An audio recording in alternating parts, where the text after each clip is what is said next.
বাঙালির অতি জনপ্রিয় সর্ষে ইলিশ, সঙ্গে আছে বাংলাদেশি স্টাইল ইলিশের লেজ ভর্তা, সেই সঙ্গে নিয়েছি একটু ইলিশের তেল। এবং তারপরে দেখুন আমি সকালে চলে গেছিলাম বাজারে, এই বাজার করে এনে তারপরে রান্নাটা করেছি। খয়রা ইলিশ নিয়েছি, আমার সামর্থ্য যেমন তেমনই মাছটা নিয়েছি। বাকি দুটো মাছ নিয়েছি খুব দারুণ মাছ, সেই দুটো মাছ আপনারা দেখলেই বুঝতে পারবেন আমি কী কী মাছ নিয়েছি। সম্পূর্ণ ভিডিও দেখার অনুরোধ রইল, পুরো ভিডিওটা দেখবেন। বন্ধুরা দেখলেনই তো বাজারে গিয়ে মাছ কিনলাম, কি কি মাছ কিনেছি একবার দেখে নিন। আমি এখানে ঢেলছি, অনেক রকম মাছ আছে, তার মধ্যে আজকে একটা মাছ দিয়ে রেসিপি হবে, বাকি পরপর রেসিপি আসবে, আপনারা দেখতে থাকুন। প্রথমে ঢালছি এখানে আমি বেলে মাছ, নদীর বেলে, সাইজগুলো দেখুন, একটা একটা বেলের সাইজ 12 থেকে 14 ইঞ্চি হবে, 1 ফুটেরও বেশি। তারপর ঢালছি এখানে সাইটিন মাছ,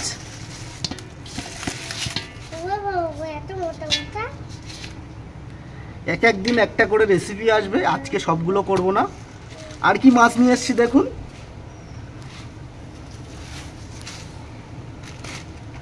আর নিয়ে এসেছি খয়রা ইলিশ বা খোকা ইলিশ যাকে বলে, ছোট ছোট সাইজের পেয়েছি, খুব বেশি বড় পাইনি। প্রত্যেক দিন একটা করে রেসিপি হবে, আপনারা ভিডিওতে থাকবেন তাহলে বুঝতে পারবেন। এবং চ্যানেলটা সাবস্ক্রাইব করে নিন এখনই, পরপর এই রেসিপিগুলো দেখতে চাইলে। আজকে আমি করব সর্ষে বাটা দিয়ে খয়রা মাছের একটা ঝোল বা খোকা ইলিশ যাকে বলে, সেই সঙ্গে এই মাছেরই ভর্তা করব। রেসিপিটা সম্পূর্ণ দেখতে থাকুন এবং পুরো ভিডিওটা দেখার অনুরোধ রইল। বাকি মাছগুলো পরে এক এক করে ভিডিও আসবে, আপনারা দেখতে থাকুন। বন্ধুরা ইলিশ মাছগুলো পরিষ্কার করে নিয়েছি, খয়রা ইলিশগুলো আঁশ ছাড়িয়ে পরিষ্কার করে এরম লেজ কেটে নিয়েছি, সেই সঙ্গে কিছু দাকা নিয়েছি। মাথাগুলো আমি নিইনি, মাথা দিয়ে অন্য কোনো একটা রেসিপি করব অন্য কোনো একদিনে।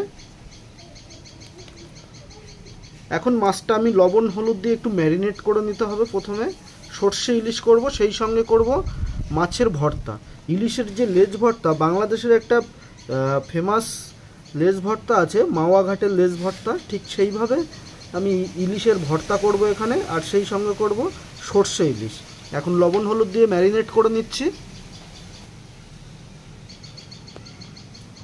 প্রথমে দিচ্ছি লবণ, দিচ্ছি একটু হলুদ, এখানে দেব একটু সর্ষের তেল,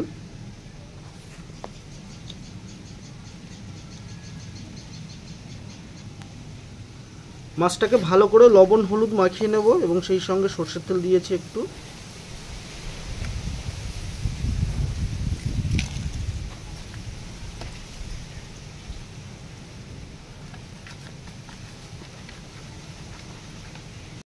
গুলো ম্যারিনেট করে নিলাম। এখন আমি সর্ষেটাকে পেস্ট করে নেব। কি কি সর্ষে নিচ্ছি একবার দেখতে থাকুন। এখানে দেখুন কালো সর্ষে নিয়েছি আমি 3-4 চামচ পরিমাণ, সাদা সর্ষে নিয়েছি 1.5 চামচ পরিমাণ, সাদা বা হলুদ সর্ষে যেটা হয়।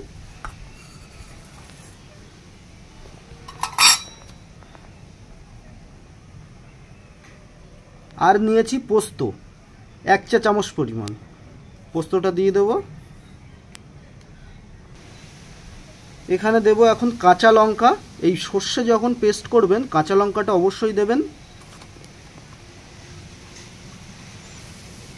আর দেব এখানে লবণ, লবণটা অবশ্যই আপনারা দেবেন। লবণ আর কাঁচা লঙ্কাটা দিলে কি হয়, সর্ষের যে তেতো ভাবটা থাকে সেই তেতো ভাবটা কাটিয়ে দেয়। লবণ আর কাঁচা লঙ্কা দিয়ে যখনই পেস্ট করবেন সর্ষে, শিলনোড়ায় বেটে নিন আর মিক্সিতে পেস্ট করে নিন, যাতেই করবেন আপনারা কাঁচা লঙ্কা এবং লবণটা অবশ্যই দেবেন ওই সঙ্গে। এখন একটু জল দিয়ে দিচ্ছি এটার মধ্যে, দিয়ে একটা স্মুথ পেস্ট তৈরি করে নেব। সর্ষে পেস্ট করে নিয়ে এসেছি, ঠিক এরকম একটা স্মুথ পেস্ট তৈরি করে নিতে হবে। এখন মাছ ইলিশের লেজ ভর্তা করব, তার জন্য কড়াতে তেল দিয়ে দিচ্ছি, লেজ ভর্তার জন্যে ইলিশের লেজগুলো ভেজে নেব। সরষের তেল দিচ্ছি,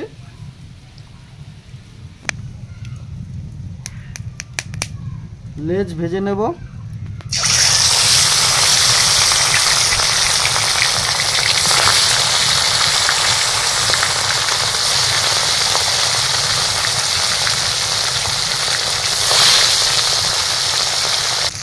মাছের একদিকটা ভাজা হয়ে গেছে, অপর দিকটা ভেজে নেব, উল্টে দিচ্ছি।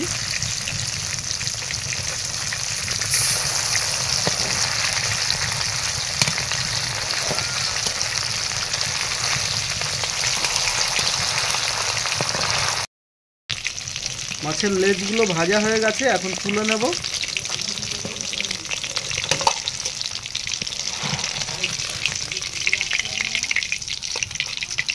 সেই সঙ্গে কিছুটা তেল তুলে নেব আমি।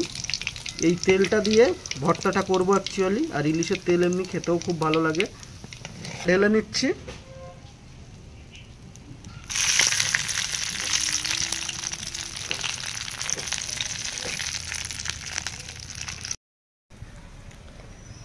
এখন সর্ষে ইলিশ বানানোর জন্য ওই তেলের মধ্যে আর একটু তেল দিয়ে দিচ্ছি।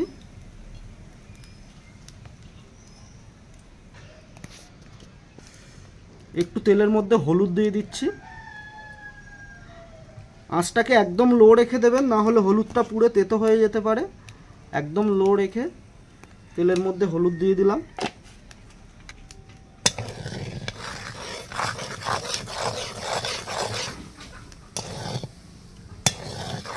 একটু নেড়ে চেড়ে নেওয়ার পরে হলুদের কাঁচা গন্ধটা চলে গেলে আমি এখানে সর্ষে বাটাটা অ্যাড করব। এখানে আমি সর্ষে বাটাটা অ্যাড করে দিচ্ছি।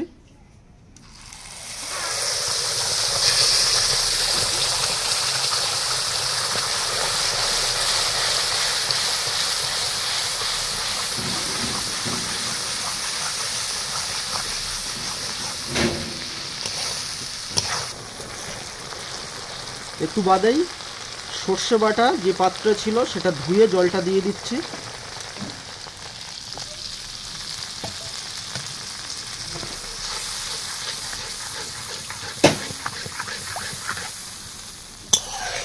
এখন আমি একটু লবণ দিয়ে দিচ্ছি। লবণটা আপনারা বুঝে দেবেন, যেহেতু আমি মাছে দিয়েছিলাম ম্যারিনেট করার সময়, আবার সর্ষে পেস্ট করার সময় দিয়েছিলাম, এখনও দিচ্ছি। আপনারা সেটা আন্দাজ করে দেবেন লবণটা।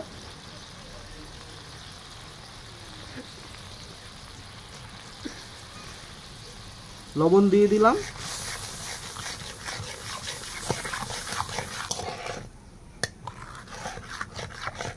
মাছগুলো ঝোলের মধ্যে ছেড়ে দিচ্ছি। খয়রা ইলিশ বা ইলিশ মাছ রান্না করতে বেশি টাইম লাগে না, 3 থেকে 4 মিনিট আগুনের মধ্যে থাকলেই রান্না হয়ে যায়।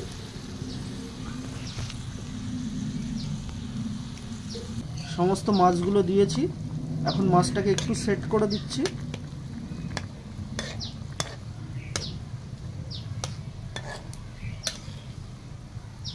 তারপরে আমি ঢাকনা চাপা দেবো এখন, দিয়ে 3 মিনিট ঢাকনা চাপা দিয়ে এইভাবে রেখে দেবো। 2 মিনিট পর ঢাকনাটা খুলছি। এখন আমি ওপর থেকে চেরা কাঁচা লঙ্কা দেব।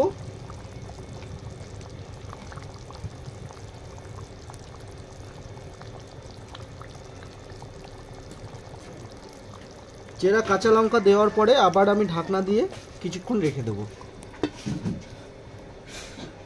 আরও 4 মিনিট পর ঢাকনাটা খুলে নিচ্ছি।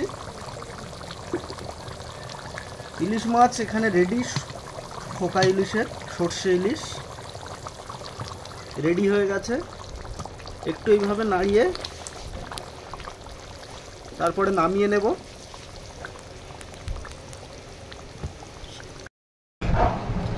ইলিশের লেজগুলো নিয়ে চলে এলাম এবারে। এখন লেজ ভর্তা করব, তাই প্রথমে লেজের কাঁটাগুলো বেছে নেব।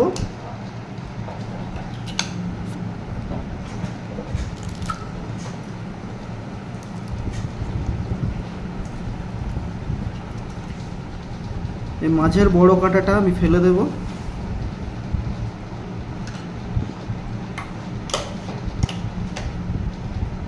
আর যদি ট্র্যাডিশনালভাবে ভর্তা করা যায় তাহলে কাঁটাটা হাত দিয়ে না ছাড়িয়ে এইভাবে কোনো একটা কিছু দিয়ে গ্লাস দিয়ে মেরে কাঁটাগুলো ছাড়াবো আমি।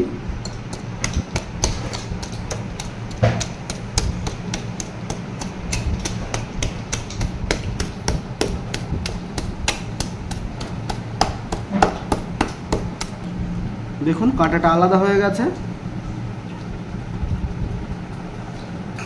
এইভাবে মাছের বড় কাঁটাগুলো বের করে নেব প্রথমে। এবারে হাত দিয়ে যতটা কাঁটা বাছা যায় ততটা বাছবো, সম্পূর্ণভাবে বেছে বাদ দেওয়ার দরকার নেই, এমনিতেই মাছের কাঁটা নরম হয় প্রচণ্ড। বড় বড় যে কাঁটাগুলো হয় সেইগুলো বেছে শুধু ফেলে দেওয়া।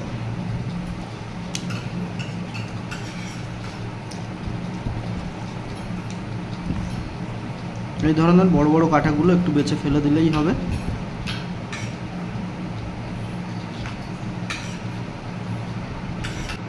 মাছের কাঁটা যতটা সম্ভব বেছেছি, বাকিটা বাছার দরকার নেই, এমনি মাছের কাঁটা নরম হয় প্রচণ্ড।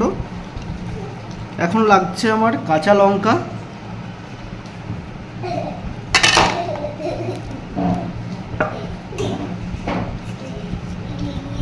আর নিচ্ছি পেঁয়াজ,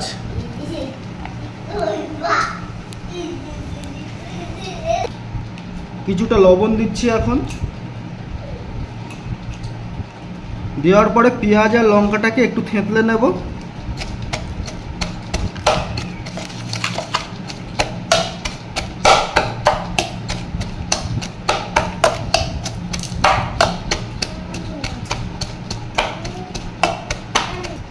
পেঁয়াজ লঙ্কা থেঁতলে নেওয়ার পরে হাত দিয়ে একটু এইভাবে মিশিয়ে নেব আমি।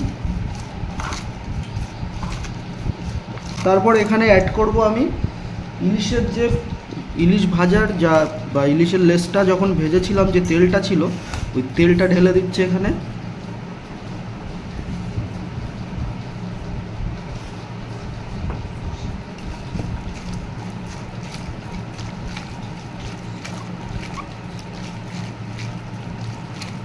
দিয়ে পেঁয়াজটা মাখিয়ে নেওয়ার পরে এখন মাছটাকে ভর্তা করে নেব হাত দিয়ে।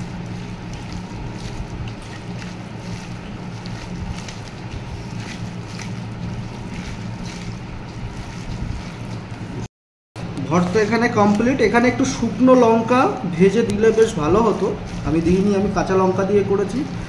কাঁচা লঙ্কা সঙ্গে শুকনো লঙ্কাটা দিলে স্বাদটা আরও ভালো হয় বা দেখতেও একটু সুন্দর হয়। তো শুধু কাঁচা লঙ্কা দিয়েও টেস্টটা খারাপ হয়নি, দারুণ হয়েছে। ভর্তা এখানে কমপ্লিট। এখানে দেখুন ইলিশের তেল আছে, এটা দিয়ে ভাত মাখিয়ে নিলে আর একটু লবণ দিলে ব্যাস, আর কোনো কথাই হবে না। সর্ষে দিয়ে ইলিশ রেডি। এদিকে আছে ভর্তা, এটা দিয়ে গরম গরম ভাত যা টেস্ট লাগবে সেটা আর বলে বোঝানো যাবে না যে কী দারুণ টেস্ট হতে পারে। ধন্যবাদ শেষ পর্যন্ত ভিডিওটা দেখার জন্যে। এখনও যারা চ্যানেলটা সাবস্ক্রাইব করেননি তারা একটু চ্যানেলটা সাবস্ক্রাইব করে দেবেন। আবারও দেখা হবে নতুন কোনো ভিডিও নিয়ে। এবং আজকে প্রথমেই দেখলেন যে কী মাছ বাজার করেছি। চ্যানেলটা এখনই সাবস্ক্রাইব করে রেখে দিন, প্রত্যেকটা মাছের ভিডিও পরপর আসতে থাকবে। ধন্যবাদ সবাইকে।